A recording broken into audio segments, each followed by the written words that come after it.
Assalamualaikum warahmatullahi wabarakatuh. Perkenalkan, nama saya Rizky Togilang dengan NIM P100 2055. Saya akan mempresentasikan PPT saya. Saya mengambil judul buku yaitu Information Security Management Handbook dengan penulis Harold F. Tipton dan Mickey Krause, penerbit Arbah Publication Taylor and Francis Group, Boca Raton, New York.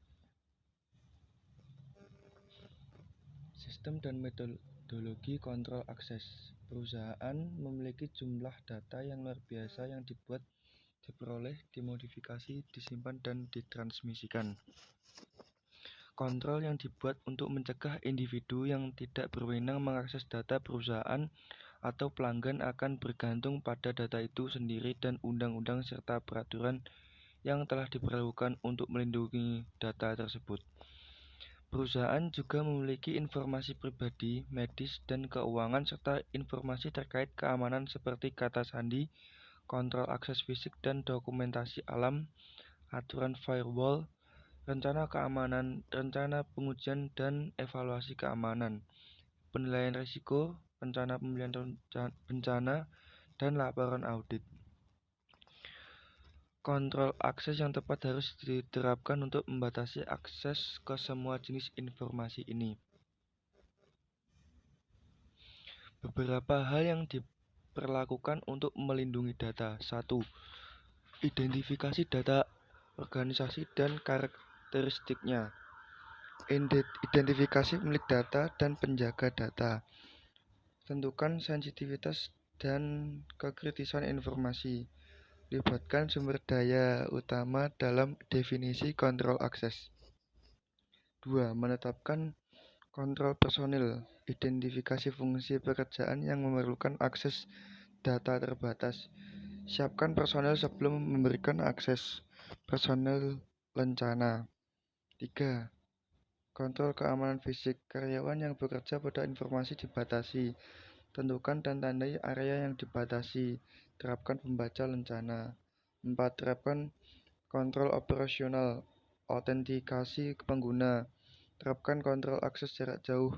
Menerapkan sistem deteksi intrusi dan pencegahan intrusi. Enkripsi informasi terbatas. Telekomunikasi dan keamanan jaringan.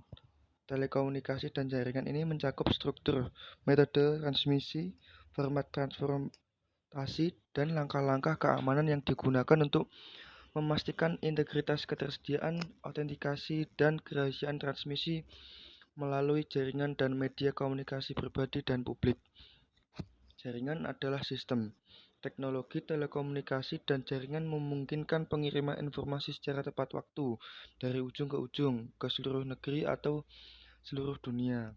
Tentu saja saat informasi melintasi kabel baik di dalam maupun di luar organisasi, risiko keamanan meningkat. Keamanan jaringan berfokus pada pengamanan teknis, kebijakan, dan proses dalam jaringan organisasi dan berkaitan dengan bagaimana jaringan itu terhubung ke jaringan lain dan internet. Karena mayoritas menjaga keamanan jaringan. Ketersediaan melalui agen cerdas. Ketersediaan jaringan adalah komponen dasar yang harus ada agar layanan dapat diakses oleh pengguna akhir. Pengembang telah menggunakan redundansi untuk membantu memastikan bahwa aplikasi atau jaringan tersedia. Namun, ini adalah solusi yang mahal jika beberapa komponen dan layanan. Node. Dalam kasus jaringan komputer bebas skala internet dapat digambarkan sebagai subnetwork dengan jumlah koneksi yang ditentukan ke subnetwork lain. Oleh karena itu, distribusi power law dari node di internet akan mengkonfirmasi bahwa node internet pada dasarnya adalah node yang memiliki jumlah kecil koneksi dengan hanya beberapa node yang memiliki jumlah besar koneksi. Ilustrasi konfigurasi power law internet ini memperlihatkan masalah signifikan yang hampir dieksploitasi oleh peretas mafia boy dalam sekali dalam skala mafia ketika ia menjatuhkan beberapa router signifikan yang membagi banyak jaringan. Jaringan bebas skala memiliki toleransi yang luar biasa terhadap kegagalan. Menutup pintu belakang. Setiap organisasi tanpa kontrol yang kuat atas saluran dial-up dan jaringan suara memiliki exposure pintu belakang yang serius. Lebih jauh lagi, masalah akses jarak jauh tidak sah. Produk akses jarak jauh dapat diatur dengan sedikit atau tanpa keamanan.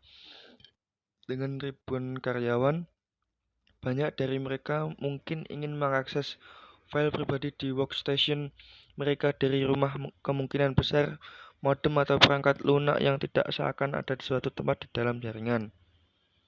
Suara melalui WLAN. Era penggabungan konektivitas nirkabel dengan teknologi VoIP. Penggabungan ini dapat membantu merevolusi industri telekomunikasi. Teknologi Tengara lainnya memiliki dampak besar pada cara kita berkomunikasi. Ketika telepon seluler analog tiba, mereka menggambar-gambarkan konsep baru komunikasi genggam atau mobile. Seseorang benar-benar dapat melakukan percakapan telepon dan tidak dibatasi oleh kabel. Sekarang, Voice over Wireless LAN atau VLAN telah memasuki panggung dan mendorong kita lebih dekat ke obat mujarab komunikasi seluler dengan menggunakan infrastruktur publik atau internet untuk menghubungkan kita secara global. Teknologi yang memungkinkan kami untuk duduk di hotspot wireless fidelity atau Wi-Fi favorit kami, menyeruput minuman, mengirimkan proposal terbaru kami, dan berkomunikasi dengan voice over wireless fidelity atau VoWiFi ada saat ini dan digunakan saat ini. Perang spam. Cara menangani email sampah. All Brandenburg disebut spam yang mengacu pada pengiriman pesan massal yang tidak diminta, email sampah melalui internet. Spamming termasuk memposting pesan promosi ke sejumlah besar newsgroup Usenet. Bagi banyak pengguna internet, iklan email yang tidak diminta hanyalah gangguan, tetapi karena banyak perusahaan dan organisasi terhubung ke internet, spam email juga menjadi masalah keuangan dan produktivitas, terutama karena sebagian besar email massal memasukkan pengguna ke daftar mereka. Tidak jarang daftar spam mencapai ratusan ribu atau bahkan jutaan alamat email. Seiring dengan peningkatan lalu lintas internet secara umum, penyedia hulu dipaksa untuk meningkatkan peralatan dan meningkatkan bandwidth. Biaya pengembangan ini harus diteruskan ke pelanggan lalu lintas email yang tidak diinginkan menimbulkan biaya bagi organisasi dalam peningkatan biaya akses internet. Praktik manajemen keamanan. Orang mungkin menjadi salah satu aspek terpenting dari program keamanan informasi, karena penerapan penjaga keamanan teknis tidak dapat sepenuhnya mencegah kesalahan dan kelalaian manusia. Praktik manajemen keamanan menangani identifikasi aset informasi organisasi dan pengembangan dokumentasi dan penerapan kebijakan standar kategori klasifikasi data, prosedur, dan pedoman. Praktik manajemen keamanan mencakup elemen manusia yang penting dari kesadaran dan pelatihan keamanan. Program yang efektif dan berhasil dapat dibuat tanpa anggaran yang besar atau staf yang berdedikasi untuk mencapainya. Biasanya kreativitas program lebih penting daripada keterbatasan anggaran atau waktu. Apapun teknik yang digunakan, aspek terpenting yang harus diingat adalah bahwa kesadaran keamanan adalah peristiwa yang berkelanjutan dan bukan hanya satu kali. Newsgroup dan sejumlah situs didedikasikan untuk berbagi teknik dan ide kesadaran keamanan. Salah satu sumber informasi terbaik adalah rekan kerja di perusahaan di wilayah geografis atau industri yang sama. Pada akhirnya, kesadaran keamanan menguntungkan semua orang, dan itu harus dibagikan ke seluruh perusahaan. Seperti slogan kesadaran keamanan yang digunakan oleh penulis masa lalu, kami hanya sekuat mata rantai terlemah kami. Pengembangan sistem dan aplikasi. Java adalah bahasa pemrograman yang menarik yang telah dirancang untuk mendukung eksekusi applet yang aman di halaman web. Tetapi eksekusi kode yang dimuat dari jarak jauh adalah fenomena baru dan Java dan ActiveX menimbulkan risiko keamanan yang serius bagi perusahaan yang tidak berbuat banyak untuk melindungi diri mereka sendiri dari kode berbahaya. Dengan menggunakan teknik pemrograman Java yang canggih, tim peneliti keamanan komputer telah mengembangkan kode Java yang lebih kuat dan lebih merusak yang dapat dengan mudah dimodifikasi untuk digunakan untuk serangan Java utama. Apple yang memungkinkan keamanan lava, virtual machine atau menjalankan lingkungan waktu yang dapat dikompromikan telah dibuat untuk mendemonstrasikan penolakan layanan, menunjukkan kasus di mata kata sandi dapat dicuri dan dipecahkan, dan mensimulasikan pencurian data perusahaan. Mengingat ledakan pertumbuhan internet, ancaman semacam ini bisa menjadi jauh lebih berbahaya daripada yang ditimbulkan oleh virus. Serangan menggunakan kode Java dapat menjadi lebih parah karena kode Java yang masuk diizinkan untuk berinteraksi lebih banyak dengan perangkat keras komputer. Pertahanan saat ini untuk memblokir Java dan ActiveX di firewall dianalogikan dengan menahan jari dalam jebolnya bendungan pintu air terbuka saat perusahaan mulai mengandalkan layanan yang disediakan oleh kode seluler. Dengan diterapkannya aplikasi utama yang ditulis dalam Java, keamanan Java harus kembali ke fokus praktisi keamanan internet. Penting untuk waspada terhadap solusi keamanan Java saat mereka matang dan berencana untuk menggunakan sistem pertahanan ini dengan setia seperti perangkat lunak, antivirus, dan firewall. Kriptografi. Kriptografi melibatkan prinsip, cara, dan metode penyamaran informasi untuk memastikan integritas kerahasiaan dan keasliannya. Tiga jenis sistem kriptografi kunci publik tersedia untuk pengembang dan pelaksana saat ini.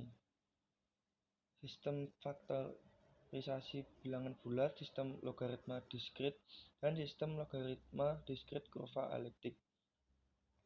Masing-masing sistem ini dapat memberikan kerahasiaan, autentikasi, integritas data, dan non-repudiation. Efisiensi ini terutama menguntungkan dalam aplikasi thin client di mana daya komputasi bandwidth atau ruang penyimpanan terbatas. Arsitektur dan model keamanan.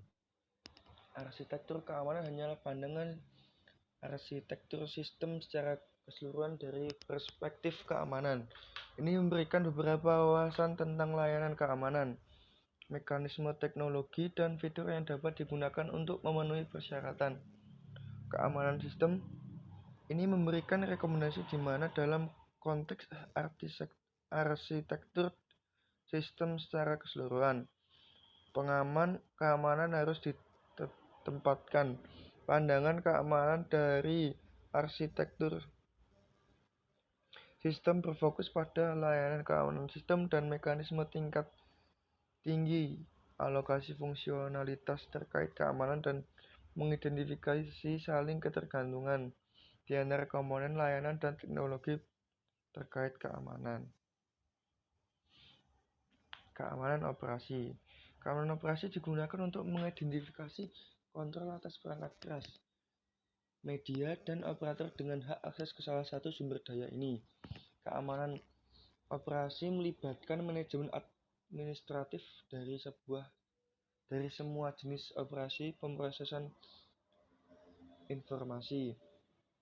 Konsep keamanan untuk lingkungan terpusat dan terdesentralisasi, berbagai pilihan untuk kontrol operasi, persyaratan perlindungan sumber daya, operasi audit, pemantauan, serta deteksi dan pencegahan intrusi.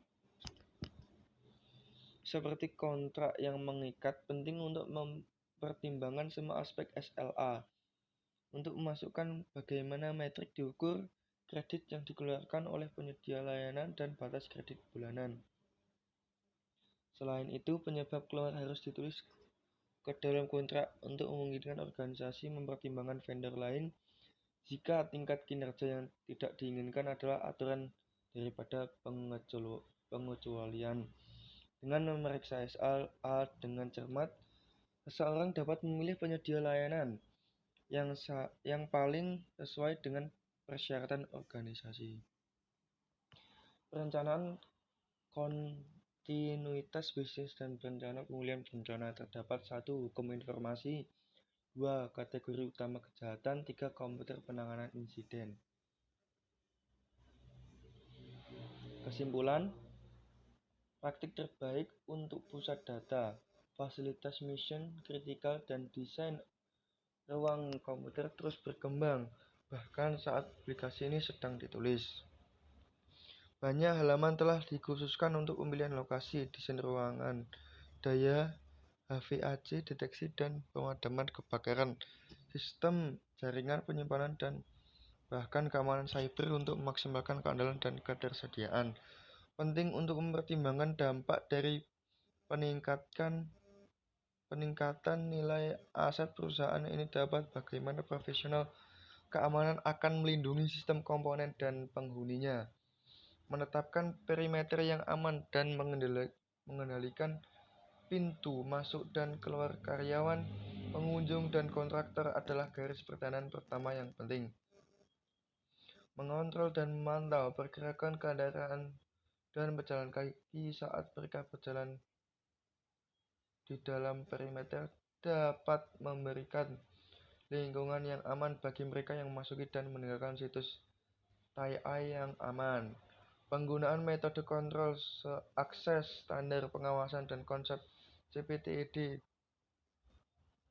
dapat memberikan tindakan pencegahan tambahan terhadap penyusup, tetapi penghuni fasilitas harus dapat bergerak kemanapun mereka perlu bergerak di dalam dinding fasilitas TIA yang aman.